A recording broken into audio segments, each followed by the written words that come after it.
আসসালামু আলাইকুম। তোমাদের এই ভিডিওটা মনোযোগ দিয়ে দেখাই ভালো।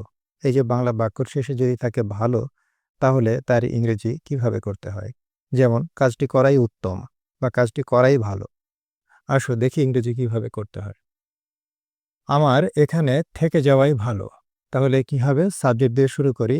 আমার I had better stay here. আমার এখানে থেকে যাওয়াই ভালো। বুঝতে পারছো had better কেন হলো? বাংলা বাক্যের শেষে যদি থাকে ভালো, তাহলে আমরা ব্যবহার করব হ্যাড বেটার স্টে, এরপরে ব্যবহার করব ভার্বের base form.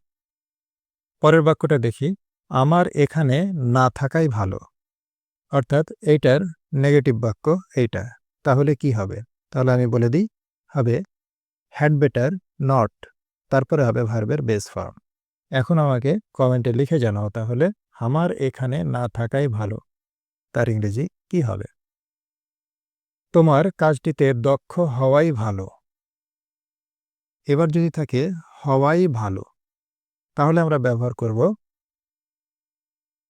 You had better be skilled in the work.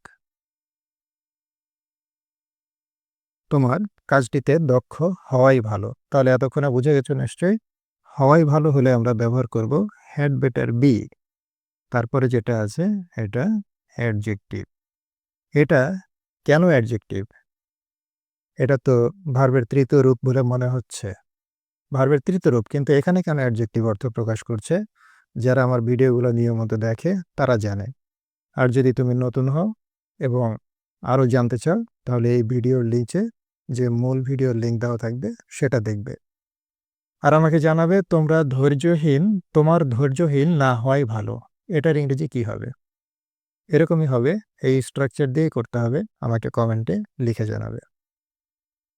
শূন্য থেকে ইংরেজি শেখার জন্য আমার এই ভিডিওগুলো নিয়মিত দেখবে।